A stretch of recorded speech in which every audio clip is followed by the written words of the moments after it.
Well, today I'm having a Dodge day. I know there's been a lot of you guys have commented you really like my Dodge Resistol. So I thought I'd give you an update on the current status of it because I'm just doing a service on it for my next road trip. Last time I was coming home, I broke 440,000 kilometers on this thing. And I'm starting to see some gremlins in it. My AFE exhaust has rotted right off. And there you go. This is my third exhaust system and it's right at the clamp. So I'm going to try and do a quick fix on that because I'm undecided on what I want to do for exhaust on this thing, because I'm not just going to keep buying stuff to keep it alive. I'm due for a new truck so that I can bring this thing back to life the way I want to. I got to switch over to my winters shortly. My H&S programmer, the little wire that plugs into it, shit the bed on me. So my programmer's not working.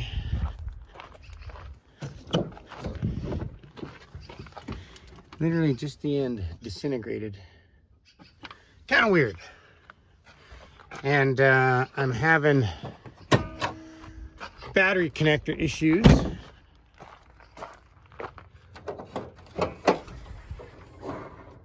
So what's been going on is I had to do a cheap fix last time I had issues with these cables, and the parts store didn't have any good connectors, so I put these cheap ones on.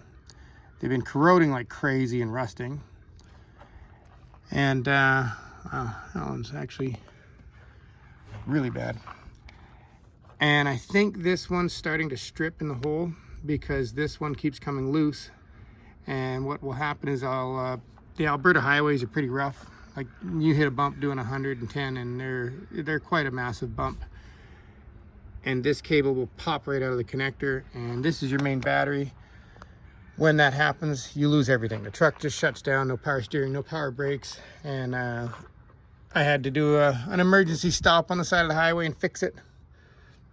And then when I leave the truck sitting in the yard when I'm driving tanker up north, it'll sit for a week or two, and I'll get in the truck and start it, and all of a sudden it's not charging.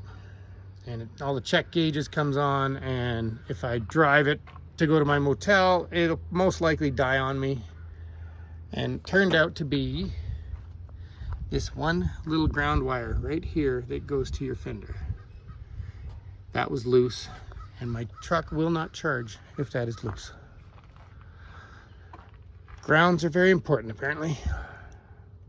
So I just changed the oil in this thing. I use Rotella. I really love that stuff. I've had zero issues since I started using that oil. I've probably been using it for the last 100,000 kilometers or so. And if you guys are new to Dodge diesels, they take 12 liters of oil. So for me to buy 12 liters of Rotella with the oil filter and the fuel filter, which I haven't done yet, is like 285 bucks with tax. This is a stage 2 AFE intake. I had a stage 1 and I couldn't get a new filter for the stage 1 at the time, so I just bought a whole new intake. Went to the stage 2 and it was a very noticeable increase. And I cleaned it with the K&N filter cleaning kit, as well as that little vent filter. What else I gotta do this thing? I gotta grease it. This is my third set. Just running the highways. Apparently, I pick up rocks here and there. And for my exhaust solution, these are 4-inch clamps. And the parts stores in town want 50 to 60 bucks for those, for one. And I can get a 4-pack off Amazon for 35 bucks with free shipping. So that's what we're doing. Just doing a service for my next road trip. My next one's going to be a long one. It's going to be a doozy. So I'm one more trip before I can make a decision on my game plan with this thing. I have all brand new shocks for it, BDS shocks. I have steering stabilizers for it. I have a brand new 5th wheel plate for this thing. because I have a great big monster trailer to put behind this thing. But I got to deal with the suspension and the airbags. So I got some decisions to make after my next trip.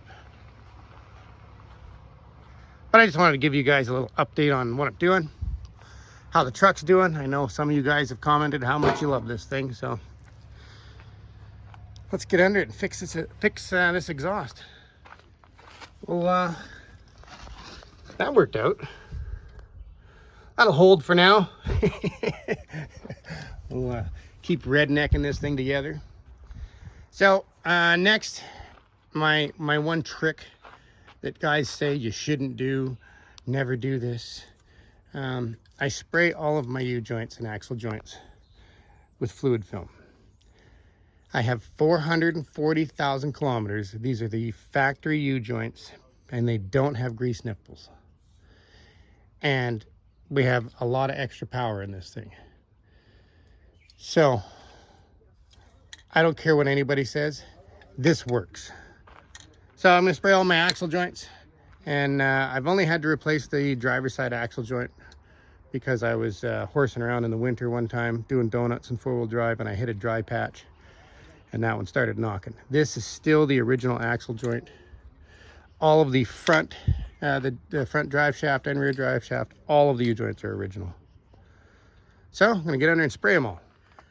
I tried messing with the wiring on the programmer, and it's too disintegrated for me to be able to get it to work.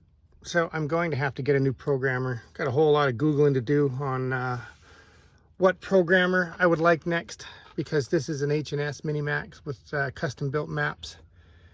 And the thing's been freezing on me for years anyways. So I gotta figure out what's going to be the next upgrade. And Tom, the upholstery guy, is gonna have to deal with this because I'm literally sitting on the frame of the seat. And it turns out I'm down 4 liters of coolant.